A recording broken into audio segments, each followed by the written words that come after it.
Hello বন্ধুরা, আসসালামু আলাইকুম। কেমন আছেন সবাই? আপনাদের মাঝে ছোট্ট একটা ভিডিও নিয়ে আসলাম।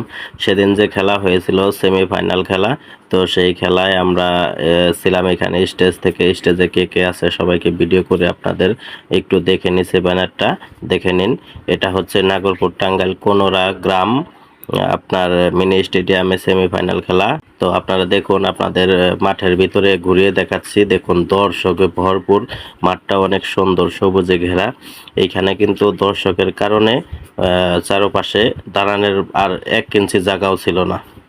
মাঠটার চারিপাশে লোকজন ভরপুর। মনে করেন এখানে ভিডিও করাটা আমাদের জন্য খুবই কষ্টকর হয়েছিল। সমস্যা নেই, আমাদের ভিডিও করার জন্য অনেক একটা সুন্দর জায়গা স্পেস করে দিয়েছিল। তো পাশে দেখুন, আপনাদের চারপাশটা ঘুরে দেখাচ্ছি। এখানে দেখুন মাঠে বক্তৃতা দিচ্ছে আপেল আঙ্কেল, সবাইকে স্বাগতম জানাচ্ছে। মাঠে উদ্বোধন করার জন্য সবাই এগিয়ে আসছে।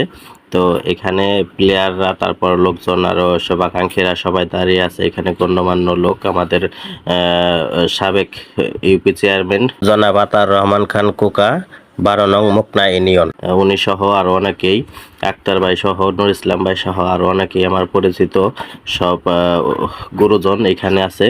তো সবাই সম্পূর্ণ ভিডিওটি দেখুন। আপনাদের কাছে ভিডিওটি কেমন লাগছে কমেন্টে মন্তব্য জানিয়ে যাবেন। তবে এখানে বলি, এই এই ফুটবল খেলাটা হচ্ছে আমাদের সাবেক এমপি খন্দকার আব্দুল বাতেন সাহেবের স্মৃতি স্মরণে এই ফুটবল টুর্নামেন্টটা ছাড়া হয়েছে।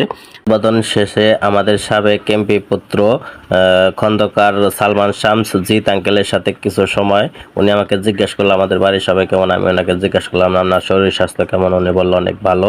তো আপনারা সবাই এনাকে সাপোর্ট করবেন। আপনারা জানুন, ঠিক উনি ওনার বাপের মতো অনেক সুন্দর মনের মানুষ। ধন্যবাদ সবাইকে।